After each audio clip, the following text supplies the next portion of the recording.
Picks his way to the right and is tripped up, reaching for the end zone. Touchdown. What a start. Give it to Reed, and there he goes.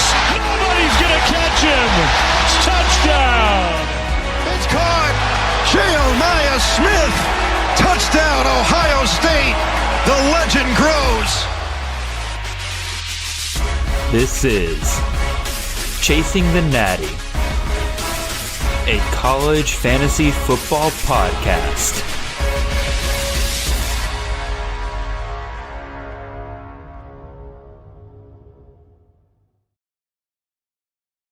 All right, good evening, everyone. This is Jared Palmgren, host of the Chasing the Natty podcast. Hope you guys are having a wonderful ride to your work on this Tuesday. Oh my God. Hold on. Can we start over, y'all? We're going to start over real quick. Forgive me.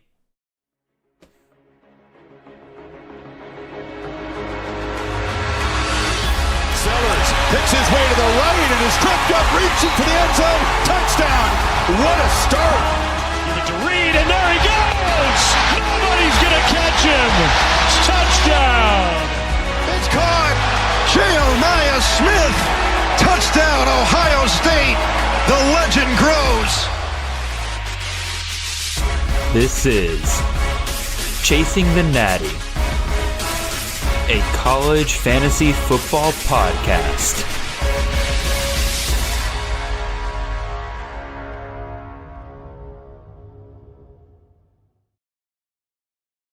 All right, welcome in, everyone. This is Jared Palmgren, host of the Chasing the Natty podcast. Hope you guys are having a wonderful time on this Tuesday night. We are the college fantasy football podcast on the Campus to Canton Podcast Network.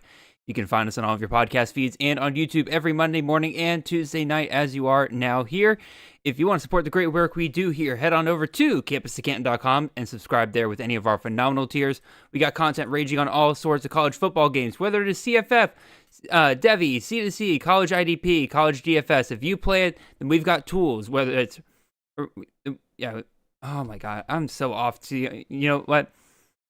Forget the spiel, forget the intro. Welcome in, everybody. Glad you're all joining here tonight. Again, I'm a professional. I don't know what's going on with me tonight, y'all. It is, get myself back on track here. Yeah. You guys know the drill. We've been here long enough and everything. If you guys are watching this on YouTube, appreciate if you get the video a like, give it a subscribe and all that. And if you're on the podcast side of things, make sure you leave a 5-star review and make sure you're following the show. And also, if you want to get in touch for whatever reason, obviously you can talk to me right now, but if you want to talk later, you can reach me on Twitter. I'm at CFF_Jared. The show is at Chasing the Natty. All right, let's get all of that out of the way. Welcome back to another one of these live streams, guys. Again, appreciate all of you guys here in the chat. A lot of you leaving really good questions in the chat. I've gotten a chance to kind of look over some of these already, kind of get a bit of my thoughts here together.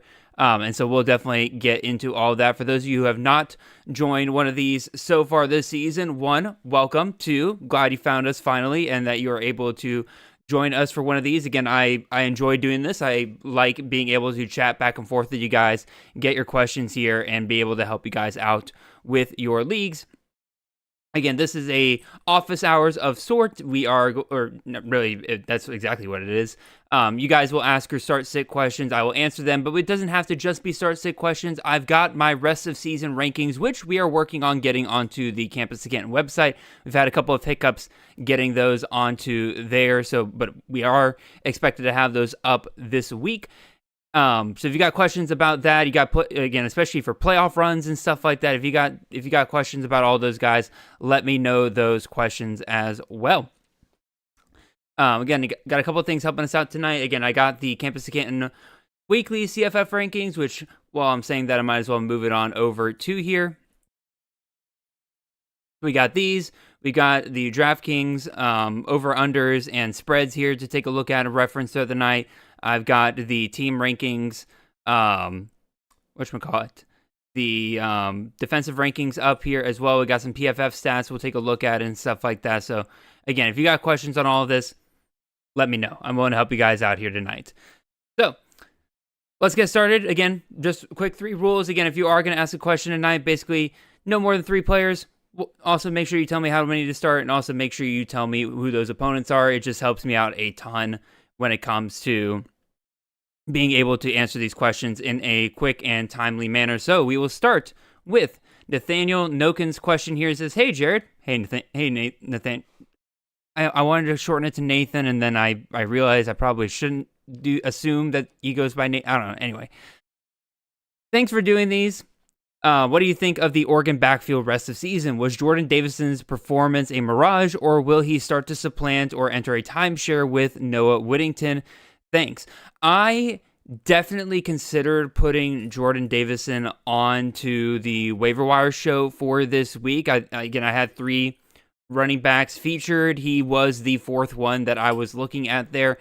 But really the thing that kind of got me to pull him out of being featured this week is the fact that I do think that rest of season, unless Noah Whittington's injury becomes long-term, obviously, and in that case, it's a much different situation, but I'm expecting Whittington back sooner rather than later. And if that is the case, he and Whittington will be splitting quite a few carries. Now, obviously, Davison's clearly become a very good goal line back for Oregon, so he'll still get plenty of touchdowns. So I think he still has value regardless. But the thing that really stuck out to me is when I went and looked at the rushing production between Noah Whittington and Jordan Davison, I was initially expecting to kind of see like Whittington kind of being a lesser efficient back and Davison kind of taking over a little bit. But no, Whittington's ripped off about 8.5 yards per carry. Granted, it is a much lower number of carries than you would expect at this point in the season, right? He's averaging less than 9 carries per game. But at the same time, that's still very impressive. And then in addition to that, the yards after contact per carry are very impressive from Whittington as well. 3.78 versus Davison's 3.88. And, Jaden Lamar is doing pretty well. The breakaway percentage for all of these guys is very, very good. Whittington beats out Davison in that realm. So this isn't one of those cases where, Whittington's the veteran, but he's kind of a bum, and we're just waiting for the young guy to take over here. I think Whittington's legitimately a really good back for this Oregon team. I think a lot of us kind of get caught up in the fact that, he's a G5 transfer from Western Kentucky, right? And we just kind of keep picturing him as just another piece for this backfield. But no, he's a legitimately really good back, and he's worked his way up. I believe this is his 3rd year with Oregon, and so he knows the system well. The staff clearly loves him, and so yeah, I think when Whittington comes back, he and Davison will be kind of a timeshare, a split there. Now, they're hyper efficient, as this Oregon run game has always been, so that still means that there's going to be some good games from them, but we're not going to get a Jordan James here, right, where there's clearly one guy to take over in this backfield. So all right, let's move on to the second question here. This comes from Tom Cross. It says, "Hello, mate. Got a dilemma for my final flex standard PPR league. Anthony Smith versus Temple, Isaiah Hunter versus USC, or Wayshawn Parker versus Cincinnati. If you're feeling generous and give me a 4th, Corey Rucker versus Troy." So I can tell you already that Wayshawn Parker, I think, probably would be my easy sit among this group. He is, again, unfortunately, we were all kind of betting on the fact that, Kyle Whittingham was kind of joking when he said that Parker and Corey Rogers would be splitting a lot of carries, and that is like, well, no, you said that Parker is going to be 1,500 yard back this season. Unfortunately, the committee approach seemed to be more true, and Parker definitely has not hit the ceiling nearly as high as he probably could have if he was just given that workload. I think currently, where is he sitting at among running backs? Yeah, he's RB 64. Now, our weekly projections have him at RB 46, but again, there's a lot of running backs on bye this week, so he's getting a bump there. Meanwhile, Anthony Smith, I would say, yeah, according to projections here, looking pretty good here with 14.5 fantasy points. I would trust that a little bit more. Going up against Temple there. Temple, not the greatest defense in the world. And then, Isaiah Hunter. Isaiah Hunter is definitely starting to kind of come into his own there at Nebraska. Definitely by no means the, quintessential Dana Holderson wide receiver 1, right? But he's closer than, Dane Key or what's the third one? I can't remember his name off the top of my head. It was Ja'Cory Barney, right? Like, Isaiah Hunter is clearly the best of the receivers right now. And then he also said Corey Rucker versus Troy. Corey Rucker, man, what a weird deal with him where it feels like every year should be his year. He gets all the volume, but boy, like the touchdowns just aren't there. Like, let me go take a look at where he's at so far in terms of like just his raw stats. Like, yeah, dude has 68 targets through 8 games. So, you know, still not quite getting the volume that he even used to, right? But he's still well on his way to like a 90 target season, but only 1 touchdown. 1 touchdown. He's supposed to be the wide receiver 1. He can't find the end zone to save his life, and the problem is he's always been like this, right? Like last year, okay, I stand corrected. He had 7 touchdowns last year, but it was the year before, right? Yeah, year before he had the same problem. 82 targets, 709 yards, and 2 touchdowns. Like for some reason they keep doing this with Corey Rucker, and it is very, very infuriating.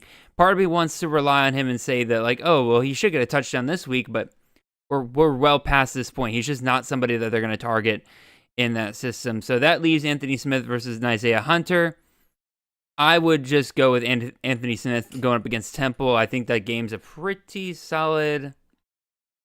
Here's all my lines go. God, it is just, there we go. It is just one deal after another tonight. Let's see, Temple. Yeah, decent over-under game here, 58.5. East Carolina favored by 4.5. There should be plenty of spots, or plenty of opportunities for Anthony Smith to score in that game. And he had a really, really nice game this past week. Hopefully he keeps that momentum going. So yeah, Tom, I would say Anthony Smith of that crew, especially in a PPR league. So, Tom, I see you have some more questions here, buddy, but I will go ahead and save those for the end. When we get to that point, we'll move on to Tim Jones Knows. He says, need to bench one in head-to-head points. Caleb Hawkins versus Navy. Jamari Taylor at Cal. King Miller at Nebraska. Thanks, Jared. Cheers to the season. Cheers to your season as well, good sir. So let me go ahead and plug these in. Again, Caleb Hawkins, obviously just on an absolute roll recently. Yeah, there we go. Running back 4 in our weekly projected rankings. Jamari Taylor, pretty high up here at RB 27 for the week. That's pretty nice to see, obviously. And then King Miller, who is taking over Wayshawn Parker, or not Wayshawn Parker, Wayman Jordan there at USC. Our projections like him quite a bit there as well. Yeah, I don't think there's any way, shape, or form you can sit Caleb Hawkins. I know we got a question later on about I think we have a question later on about like North Texas players and how am I handling that this week?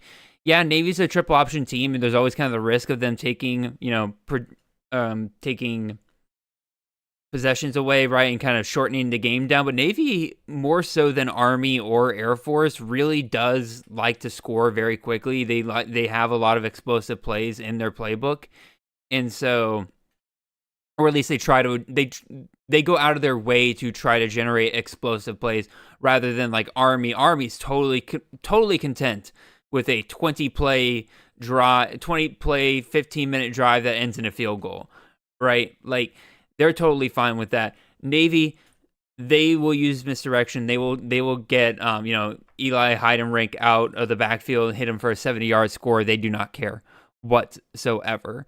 So North Texas will have their opportunities this week. I think Hawkins will be fine. Again, projections seem to like him quite a bit there as well. So I think you go with Hawkins. That leaves Miller or Jamari Taylor. Jamari Taylor, man,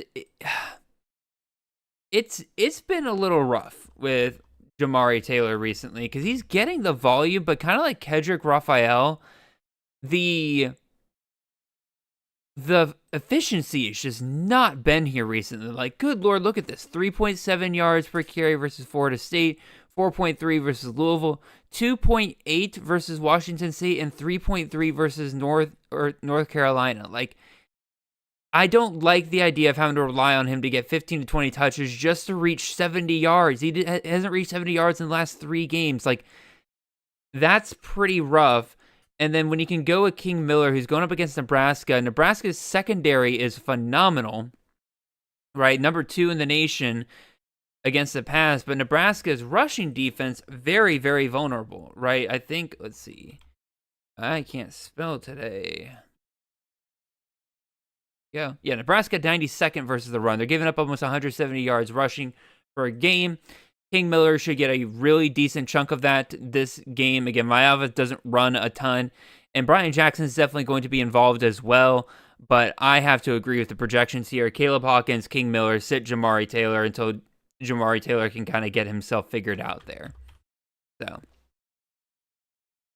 all right, we got more questions coming into the chat. Appreciate all of those, but let's move on to Brett's question here. Brett says, "Hello, Jared. Here's my start-sit question: Michael Alejado at San Jose State or Anthony Calandria at home versus New Mexico?"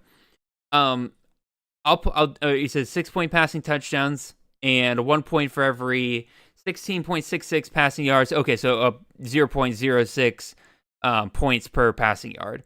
Standard rushing scoring and 6-point rushing touchdowns. All right.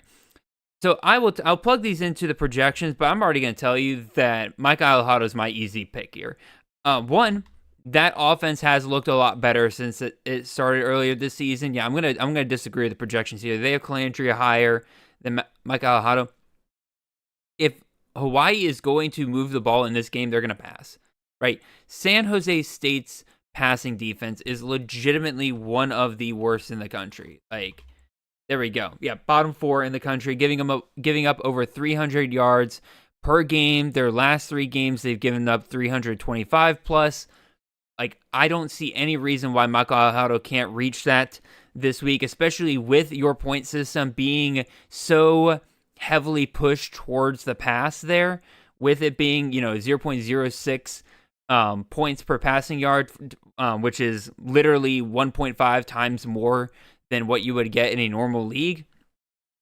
I don't see any reason why you wouldn't go with the heavy passing option here. Plus, we just saw New Mexico's defense is starting to kind of come together here, and they shut down Bronco Mendenhall and Bryson Barnes last week. I would be a little concerned starting Calandria this week. Obviously, again, our projections online here are pretty favorable of Calandria here, but I am curious to see what my rest of season projections are here. Let me take a look at just this week here for what it has for Calandria.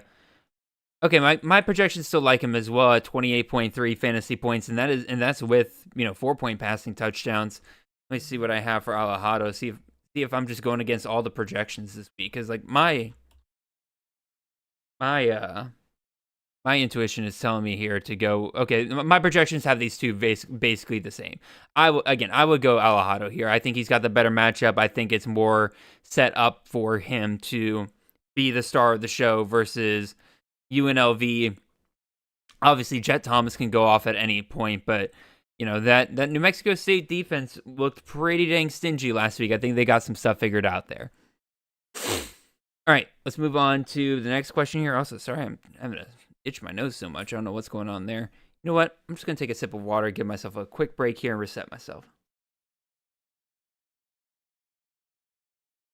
All right, let's get to the next question here. Let's talk about John Stone's question here. He says, need 2 of these quarterbacks, 4-point passing touchdowns. Mateer versus Tennessee, Mailava versus Nebraska, Stockton versus Florida, or Weigman versus West Virginia. B. Johnstone, you're pushing it, buddy, with the four players. Shame on you, buddy. No, I'm joking. We can do this real quick. I can tell you already that I would not start either Mailava nor Stockton. Nebraska and Florida secondaries are very, very solid. I don't expect that Georgia-Florida game to be particularly high scoring. I'm curious to see what we got, DraftKings. What DraftKings has to say here. There we go. Yeah, over under a 50.5, right? Like, you're looking at, Georgia scoring in the high 20s. All you need is Chauncey Bowens or Nate Frazier to fall into the end zone once or twice, and you're quickly looking at a place where, Stockton's scoring 1 to 2 touchdowns. And yeah, I just want to go with that. So I guess that leaves Mateer and Weigman, which the good news is those easily have the best matchups in terms of the passing games that they are facing, right? We got Tennessee, who, there we go, bottom 10 in the country in terms of yards passing given up so far this year. So I would trust Mateer.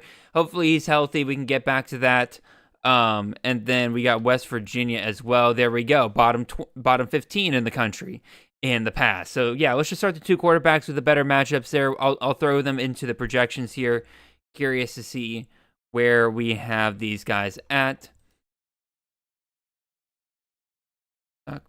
Can't spell once again. There we go. There's Stockton. Who's the last? Oh, Maava. Okay, I need to figure out what's going on with projections in Maava this week, because our projections at Campus Canton have Maava at QB2. Projections on Fantrax have him pretty high at, I think they're averaging about 28 fantasy points. My projections, let me see if I can find Maava real quick. I just saw him. Where did he go? There. Nope, that's Mendoza. Here, you know what? Control F for the win. There he is. Yeah, my projections have him down at 20 points this week. I'm not trusting Maava nearly as much. Again, as I just pointed out, Nebraska has a top 2 secondary in the country. Maava and USC have actually been picking on some seriously weak secondary so far, which is part of the reason why Mekhi Lemon is so high and why Maava's doing so well, right? Obviously, that's all fine and dandy, but things are about to get a lot tougher here, and I don't know if these projections or Fantrax's projections have quite caught up with that, and I'm definitely not trusting him this weekend. So I'll disagree with the projections here, and I would definitely agree with the projections, though, that Stockton is the lowest of the bunch here in terms of who to start. So B. Johnstone, hope that answers your question. We're going to go ahead and move on to our next question from Tyler. He says, 6-point passing touchdown league. Start 1. Carlos Del Rio Wilson at Coastal Carolina, Fagnano versus UAB, or Brendan Lewis at Rice. I can go ahead and tell you that my tuition tells me to sit Brendan Lewis. Obviously, he looked pretty good against USF last week, but I do also think that he was playing hurt. And so I do wonder if they're going to take it a little bit easier this week with, with them facing Rice this week. Rice's offense, although took UConn to task last week, has definitely been a bit more up and down. I think that they might, rely on the backs a little bit more in that game. Versus Del Rio Wilson has a phenomenal matchup against Coastal Carolina there. I think Coastal Carolina is also very far down the rankings here. Oops, once again, can't spell, can't type. Let's do this. Carolina. There we go. Yeah, Coastal Carolina, bottom 30, giving up 250 plus passing every single week. Del Rio Wilson should be able to eat them for lunch, I think. They're pretty bad against the rush as well. And then you got Fagnano versus UAB. UAB also pretty weak defensively as well. Okay, never mind. They're pretty average, actually. They're giving about 225 per game in the passing game, and then on the ground, which will obviously be a little important, they're pretty terrible against the ground. So that actually brings up an interesting dynamic there with Cam Edwards, right? Where if Cam Edwards is able to run, I could see UConn just relying on that and kind of giving Fagnano the day off a little bit. Versus Del Rio Wilson's going to be involved no matter what. So Tyler, I'm going to say go with Del Rio Wilson over Fagnano and Lewis. Let's see what the projections have to say here. Del Rio Wilson, Fagnano, and Lewis Bond, Brendan Lewis. Okay, so our projections have Brendan Lewis pretty high there at QB 11 for the week. Carlos Del Rio Wilson at QB 15. They have Fagnano pretty low at QB 52. Granted, he's only 3 fantasy points behind, so not a huge gap in between. I'm curious to see what my projections are kind of looking like here. Del Rio Wilson. I personally have Del Rio Wilson at 30 fantasy points this week, so obviously I'm feeling pretty bullish there. I've got Brendan Lewis at 24 fantasy points, and then let's see what Fagnano's got. Fagnano is at 22.9 at the lowest. So yeah, my projections are lined exactly up with my intuition there. So Tyler, I would go with Del Rio Wilson, especially with his dual threat ability. Next question here comes from Andrew Burse. He says, "Hey Jared, hey Andrew. Thanks for all the help the last few weeks. Deep league with 20 owners, 1 point PPR. Would you go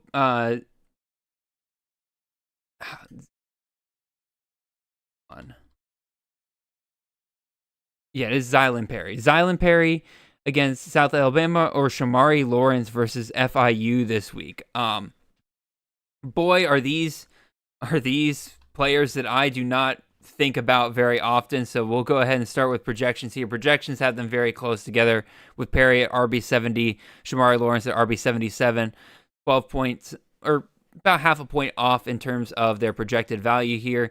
Let's go ahead and take a look at their matchups here.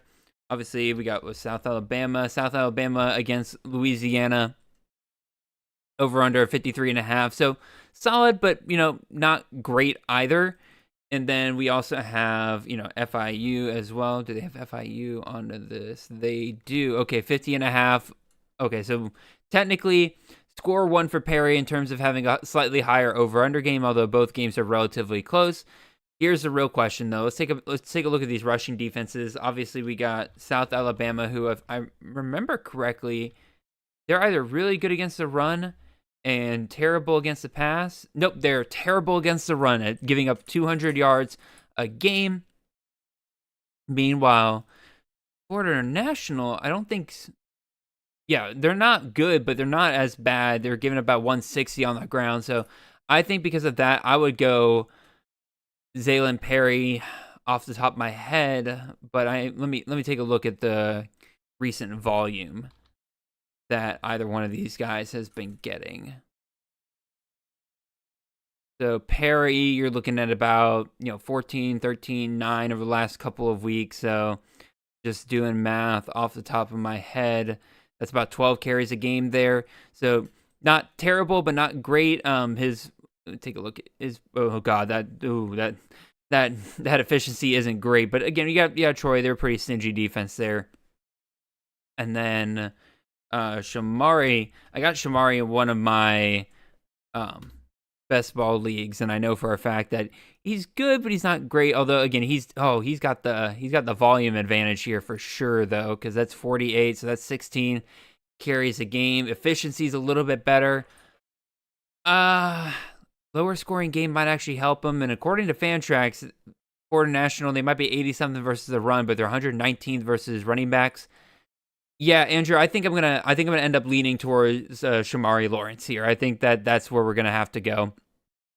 So, Andrew also asks, not specifically about any particular player, but what do you think about North Texas offense? Yeah, this is a question I answered earlier about North Texas versus Navy this week. I think Navy's fine in terms of starting your players against. Army, to me, is by far the most concerning one. They are not afraid to limit an offense to like 4 possessions the entire game. So, all right, we'll keep it going here. Be Fresh says, start 1, Davin Booth versus Arkansas or Middlebrooks versus Jacksonville State. Regular, no PPR. Okay, so standard scoring here. You got 2 guys here with really, really good matchups this week. These are both fantastic pickups off the waiver wire for people who are looking to start a guy during, by Mageddon, as Mike Bainbridge called it. And according to projections, we're liking Jakyle Middlebrook here a little bit more. Like I said, both of these defenses off the top of my head are pretty terrible against the run. Arkansas, I know for a fact, is pretty terrible. Jacksonville State, I think, is pretty bad. We can double check that in a second. But I would say just off, basic intuition here is that Jakyle Middlebrook, very much the clear workhorse back or at least a clear lead back. Davin Booth, a little bit more up and down in terms of his production, but I don't know, though. That Arkansas defense is so bad. Let's take a look at the rushing defenses here. I just want to make sure that I'm correct on this. Yeah, Arkansas, 128th, bottom 10 in the country, given up, over 200 yards rushing. So that's going to be a point in favor of Booth there for sure. I don't know if Bothwell comes back this week, so that'll be certainly something to watch there. But if I remember correctly, Jacksonville State, okay, they're average versus the run, right? They're given about 156. I could have sworn they were worse. Maybe their ranking went up after this past week. We can, as always, double check and take a look at, what kind of scoring we can expect in these games. I do believe the Mississippi State game is one of the highest over-unders of the week here at 67.5, with Arkansas being favored by 4.5. So both teams expected to put up some serious pointage in that one. Meanwhile, I'm fairly certain that, Jacksonville State, Middle Tennessee, lower over-under here, although still pretty decent at 54.5. I would say let's go with Brooks here. I would go with Devon Booth. I think it's a higher scoring matchup. I think unless Bothwell comes back this week, Booth will be the main back. He'll be able to rip off some good ones in this game. And if you have Booth, this is really the last week that you're going to be able to use him. So it's like if you're not going to use him this week, you might as well go ahead and drop him and grab somebody else off the waiver wire.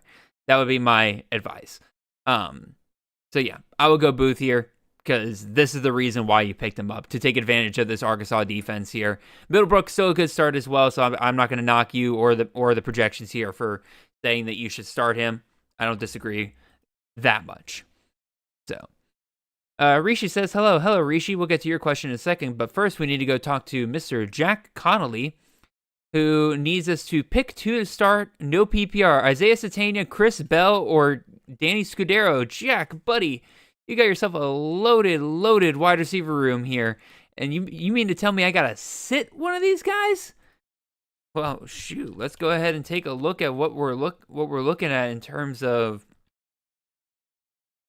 what we're projecting here, because you're probably going to have 3 top 10 wide receiver. Yep, there we go. Scudero, number 1 wide receiver. Bell, number 5. Isaiah Satania, wide receiver 9 in our projections. Like, bro, like this is all good matchups in general as well. Like Virginia Tech's got a rough secondary.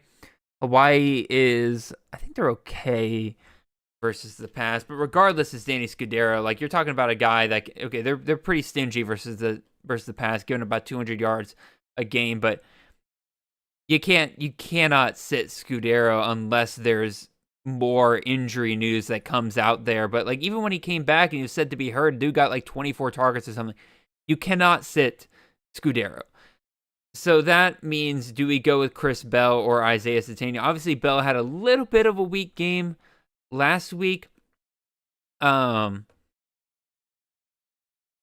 like, bro, like, are you sure, Jack, that there ain't a way that you can't get all 3 of these guys into your lineup? Because this is just absolutely insane. You're probably going to throw it back to me and say that, like, oh, I've also got, Jeremiah Smith in the lineup or something like that. Like, bro, this wide receiver room is just absolutely insane you've put together here. I hate to do it, but I think I would sit my boy Chris Bell, mostly because I would say, the wrong defenses here. If I remember correctly, Virginia Tech, no, they're pretty bad against the pass, 244. Dadgummit. I really don't think there's a bad option here. I probably sit Bell because Isaiah Satania is that slot in the he's playing that slot in the Ben Arbuckle system. It's hard to not do well there. You can't sit Scudero, so I think you got to sit Bell here. Although, again, are you sure there's not a way you can get him into your lineup? Because it's absolutely insane. So, yep.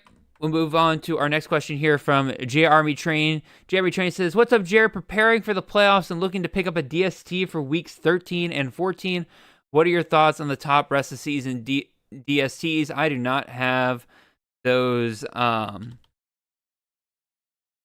do not have those projected out, unfortunately. But what I can do is, at the very least, refer to my hour at hours at campuscant.com and take a look at some week 13 and week 14 defenses that you can start taking a look at here.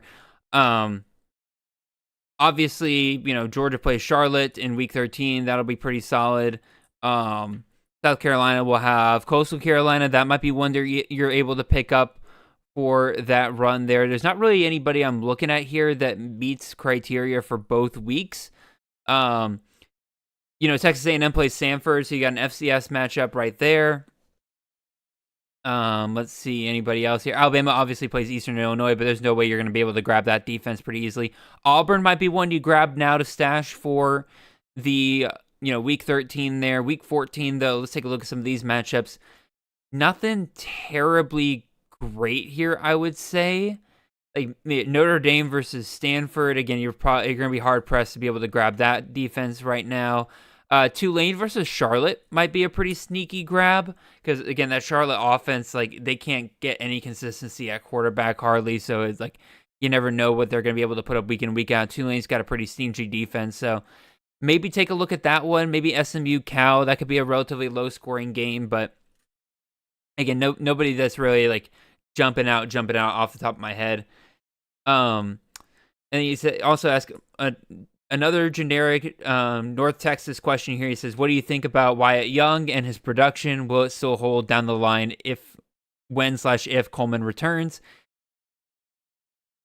The honest question is, the honest answer is, I don't think it does, because we saw this year, like earlier this year, when Coleman and Wyatt are both out there, they eat into each other like you wouldn't believe. And it's a lot harder for Wyatt to have bigger games. But the moment Coleman left, Wyatt became huge. And quite frankly, Wyatt Young is the better receiver. Again, I don't know, or I know why. Messenbaker and Miles Coleman are buddies, right? But at the same time, like, it's one of those things where, like, to me, Wyatt Young is just so much better of a receiver just in general. Like, if I pull up North Texas's receiving room right now, we got our targets. Yeah, Wyatt Young, number one wide receiver, not in targets per game, but just in general targets. But look at this. Yards per reception, 16.7 versus 10.4. Right? Yards after catch per reception, 8.7 versus 5.7. Yards per route run, Wyatt Young is at almost 3. Miles Coleman pretty solid there at 2.818. I ain't gonna knock him too much for it there. ADOT's much higher for Wyatt Young. So, like, I'd hold on to Young just in case this Miles Coleman injury just ends up being a lot more serious than they're kind of letting on here. But just know that when Coleman returns, you could be in for a little bit of trouble there. So, let's see. Moving on to the next question here. Todd Skids says 9-0 miracle. Oh, sir, I'm glad that you are still undefeated in your league. Can only play 3 of 4. Nick McMillan versus Bowling Green, Danny Scudero versus Hawaii, Lemon versus Nebraska, Tony versus SMU. Are we at the point where Nick McMillan is a guy that we trust week in and week out? Because I don't know that I'm there. Again, our projections here, just off the top here, 86, wide receiver 86 for the week. Obviously, we looked at Scudero earlier. That's our wide receiver 1 in our projections. Wide receiver 1 most weeks. Makai Lemon, wide receiver 7. I personally would probably have him a little bit lower because, again, I think that Nebraska secondary is nasty. Tony is going up against SMU this weekend. So, yeah, we're looking at 3 of our top 10 wide receivers, and there's Nick McMillan all the way down here. So, yeah, Todd, I would say don't overthink this. Like, McMillan, we're not at the point where we can truly, truly trust him, especially so long as Victor Snow is out there. Like, they're going to go back and forth week in and week out, and it's going to be impossible to figure out who is going to be the favorite of Taquan Roberson each week. Although, again, the production's been super, super nice recently. Like, don't get me wrong. I just think it's so easy for him to all of a sudden go back to 6 targets, 2 catches, 26 yards, right? Versus the other guys are just locked in, clear wide receiver 1s for their teams. And, yeah. I'd say just don't overthink it, Todd. Let's just go with Scudero, Lemon, and Tony, guys that are just absolutely on fire right now. Tyler says, rest of season question. Awesome. I love rest of season questions. Pick one to drop from the following guys: Owen Allen of Air Force, Lewis Bond of Boston College, or Ja'Kirian Turner out of Pitt. I would not drop Ja'Kirian Turner quite yet, especially with Desmond Reed now in a boot. We need to take a look and see what we're looking at there. Owen Allen versus Lewis Bond. I would need to know if this is a PPR league or not, because if it's PPR, I would just by default go Lewis Bond and keep him and drop Allen. If it is a standard league, it's definitely something a little bit closer there. Yeah, I would say that like that's just my initial intuition, but again, we can take a look at my rest of season rankings here. I don't think my projections look on Owen Allen super favorably. No, they do not. In fact, they have him way down here. Yeah. Rest of season fantasy points per game, 5.33. Apparently, Air Force is set to face some really tough rushing defenses in the coming weeks. And so, yeah, that's definitely going to be a problem there versus Lewis Bond. Obviously, that offense had been on the struggle bus in a big way the last couple of weeks. And my projections have him as the wide receiver 73 rest of season. Obviously, he has been held down so much by the fact that he just can't get touchdowns to save his life, although he did get one this past week. But, his rest of season, he's not really facing any teams that are that much better than what he faced. Although week 14, he's got a really, really nice matchup here against, I just lost it. Give me a second. There we go. He's got a really, really nice matchup against Syracuse. And so if you want to save Bond for that, I would go ahead and do that versus Owen Allen's rest of season. The rushing defenses he will face seem like they'll be pretty rough. So let's see. Andrew Brock's question comes up next. He says, Georgia Power has returned. Indeed it has. No more issues with Georgia Power, just issues with me running out of battery to start this show. If you were here, you know. Andrew, you are asking to start one running back, 2-point PPR, Jamari Taylor at Cal, LJ Henderson at Bowling Green, or Nate Shepard at Clemson. I don't love any of these guys. There's part of me that just wants to rely on the stud that is LJ Henderson, but let's be real, he hasn't really been acting like a stud this year. They have treated him so weirdly, but maybe this is the kind of week that can kind of get him back on track. Yeah, Buffalo facing Bowling Green here. Projections like Henderson the best here, obviously among our projections here at Campus of Canton. Let's take a look at some of these rushing defenses that they'll be facing this week. We'll start with LJ Henderson. Since that's off the top of our head where we're kind of leaning here, they're giving up about 157 yards on the ground per game, so plenty of opportunity there. Let's see. We got Cal. Cal is giving up about the same at 165.7, so a little bit more than Bowling Green. And then Clemson, I for all of Clemson's faults this year, yeah, they're still pretty stingy against the run. I know we like the young guy in Nate Shepard here, but I would say hold off on starting Nate Shepard here. This comes down to then Jamari Taylor versus LJ Henderson. But like Henderson has been so disappointing. But let's take a look at what we got. Yeah. Not super efficient in the games where he's getting a ton of carries, but then in the games where he isn't getting a ton of carries, he's been more efficient. But you're also looking at the fact that in his last 4 games, he has scored 1 touchdown. You know what? I'm calling it. I think Henderson scores a touchdown this weekend. I think like there's no way they can keep him out of the end zone that long. A dude that was the backbone of this team last year. I think they will find a way to help him kind of get his mojo back. So I would just go with LJ Henderson there, Andrew. All right, David Burley says, sup, Jared, sup, David. Sit 1 between Damon Claiborne at Florida State, Nate Shepard at Clemson, or Adam Randall versus Duke. I will tell you off the top of my head again, we just talked Nate Shepard. I think that would be the one I sit. Again, Clemson, for all their faults, still has a really solid rushing defense. That D-line's still pretty wicked. But let's see what projections have to say. I know Damon Claiborne's definitely been disappointing this year. And boy, they're all right next to each other. 28, 32, 36. I don't know, man, though, because like if we look at these rushing okay, Duke's not that much worse actually than Clemson at 124. So that's a bit of a hurdle for Randall to get over. And then we have Florida State. They're 29th. God dang it. Never mind. This question not as easy as I thought it was going to be. We've got pretty solid defenses across the board. You know what? Let's move on to the next thing we would check. Let's go take a look at some of these. Over-unders.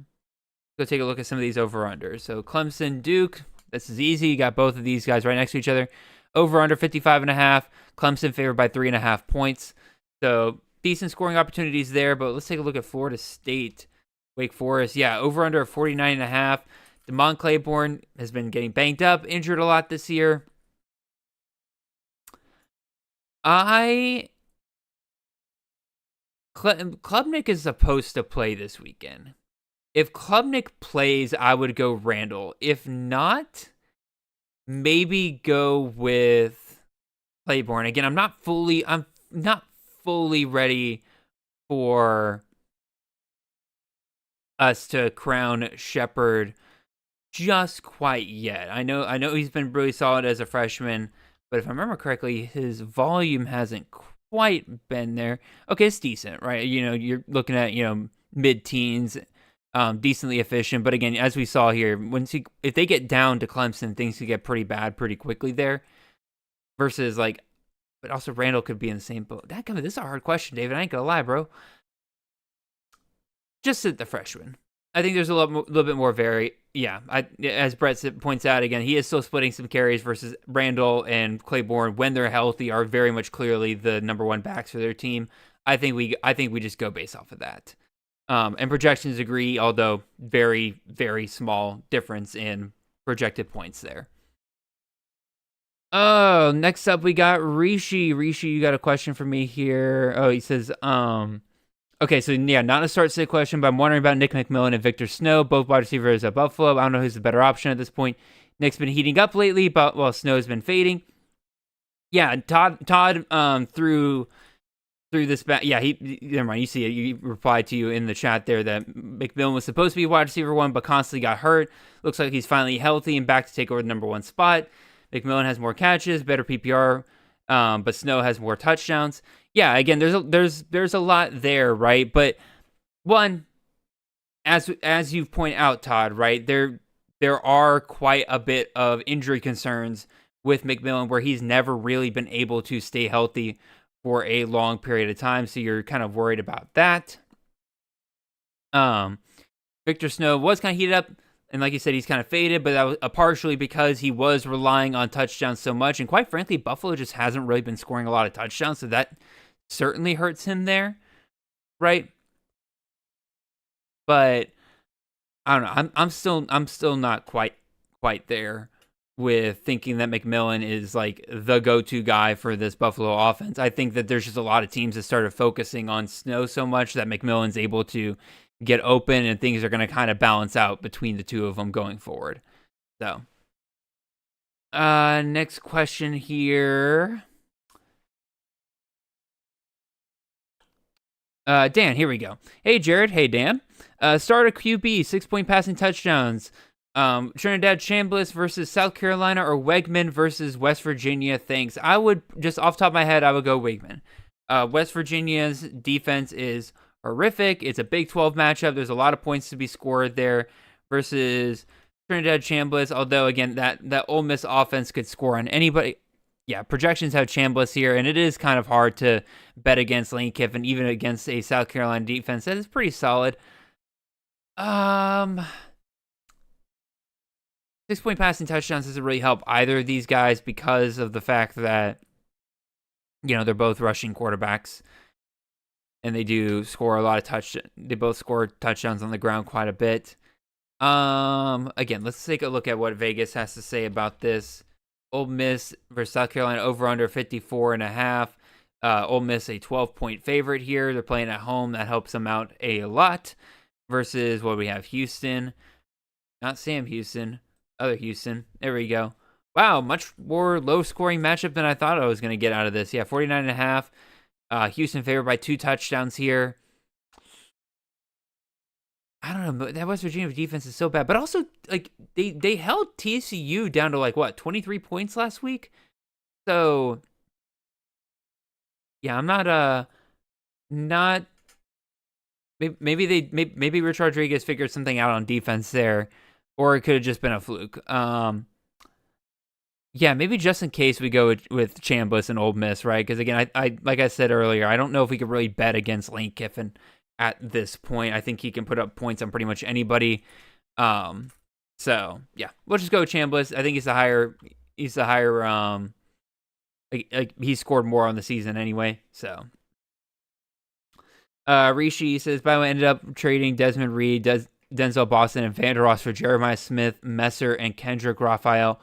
Win or loss? Reed's in a boot now, so that's already a big win for you in that. The fact that you got 3 healthy guys and, whoever you traded with does not. Again, obviously that was not your intent, right? But just already that's going to tilt things towards you.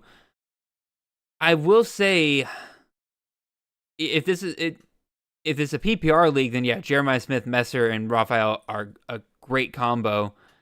But you lose Denzel Boston, Vander Ross as well. I think you kind of washed with the wide receivers here with Boston, Vander Ross versus Smith and Messer. Kendrick Raphael will be good the rest of the season. Again, he's a workhorse back, right? But again, he's so inefficient, so his ceiling's kind of capped. But he'll provide steady production for you week in and week out. I'd say I'd lean towards win. So, let's see. All right, Wade Phelps. Should I start Baron Morton versus Kansas State or Jalen Daniels versus Oklahoma State? My initial lean is to go with Jalen Daniels versus Oklahoma State because anybody can name the score against Oklahoma State this year. As I've mentioned before, I really don't think that Oklahoma State is particularly interested in being competitive in these games. I think they're more about, hey, can we sustain a drive? Doesn't matter who the jersey is on the other side. Let's just get back to basics. So they'll let themselves get walked all over for the most part. And so Daniel should have one of his better weeks here. You got Morton coming off of injury, and it was said last week that if it was a, quote, real game, that he would have been able to go. So that gives me hope for this week, but also part of me kind of wonders, like, would Morton even be starting this week if Will Hammond didn't tear his ACL, right? So if there's even a lick of the idea that Morton wouldn't have started this week if that didn't happen, is he 100%? So I will go ahead and plug these guys into projections. Our projections love Baron Morton here at quarterback 7 on the quarterback 7 for this week. Meanwhile, Jalen Daniels, I assume, will be pretty up there. Not as much as I thought. Quarterback 48. I'm curious to see what my projections have to say about this because the quarterbacks, Baron Morton. Baron Morton I have at 14.3. I don't know if I necessarily agree with that. I think there's something that this is why I do this. This is like I see that and I'm like, there's something up with Baron Morton that I need to go check and fix because I don't agree with that projection at all. And then Jalen Daniels I have at 31.7 fantasy points this week. So I would say, if you believe that Morton's 100% healthy, I think you got to go with Morton. But Daniels is going to provide the ceiling here, right? A dual threat quarterback going up against a defense that is just completely. I think that with his dual threat ability, like I said, Kansas can just name the score there. So yeah, I guess it's really up to you. Whatever you need there, Wade. Like, is this a matchup where you're fighting to get into the playoffs and you got a tough team you're going up against and you need to shoot for ceiling because you might lose anyway? I would go with Daniels. If you're already in the playoffs and you're just kind of looking to not necessarily coast, but you're just kind of playing it safe, make sure you hit, a certain pointage total, I'd probably go with Morton. Rishi says, think you missed my OG start sit question. You know what? I remember seeing it now, and I do think that I did skip over it at some point. Oh, yeah, Rishi, I am so sorry, my guy. Yeah. Here we go. Yeah. Kentrell Bullock going up against Louisiana Lafayette, who has a terrible rushing defense, if I remember correctly. Jaden Baugh versus UGA. Kendrick Raphael versus Virginia. Start 1 at the flex. I currently have Bullock in. Yeah, I would say Bullock. Again, Baugh is going up against Georgia, and Georgia, kind of like Clemson. Yeah, their defense not as good this year, but the one thing that they're still pretty solid at is the rushing defense, right? Like Georgia, if I remember correctly, last I saw, they're top 15 in rushing defense, giving up just under 100 yards per game. Now, Baugh is the start of the show. I wouldn't be surprised at all if he ended up if because of him, Florida gets over this, 99.2 rushing defense average that Georgia's been posting this year. But I don't necessarily think that he himself will get over 100 rushing yards there. And then Kentrell Raphael, Virginia's got a pretty stingy rushing defense as well. I think they're 40-something. Yeah, 46, giving about a 134. Raphael already kind of struggles a little bit versus really any defense versus the Pulse versus Louisiana here, giving up 221 rushing yards per game. I think, yeah, that's the start there, right? Just get a workhorse back and Bullock going up against a nice matchup there. Just got to go with that. So, also, Rishi, don't call it a dumb question, bro. I should start every one of these office hour shows like this where I say, there are no dumb questions. There are only dumb answers. And since I'm the one giving answers, I'm the only one who can sound dumb. You guys especially know that if you listen back to the beginning of the show where I just completely fell on my face. But it's fine. It's all good. So, with that being said, Rishi, that was the last question I see in the chat. Again, I will go ahead and give you guys one last chance to throw any last-minute questions in here. Again, I got my rest of season. I got my rest of season projections up here that are not on the screen. I'm not going to publish that until we actually get them onto the website. But if you got any last-minute questions regarding that, or any last-minute start-sit questions, we could try to get to it. Otherwise, I'm cool with ending the show a few minutes early tonight if you guys are. Let me see. Let me take a look at my rest of season projections real quick and see if there's anybody that really, really stands out going forward. Rishi says, thoughts on Terrence Carter? I got him in the JJ trade. I don't know if he'll be back, though, this year. I don't know, man. He got taken off on a card. That's usually not a great sign that he'll be back anytime soon. I hate to say it because, like, if he was healthy, he would be one of my top. He'd be one of my top tight ends rest of the season. Like, he'd be tight end 7 for me in fantasy points per game. But I can't project that, right? Because I don't know when he is going to actually be back. Let me just run through my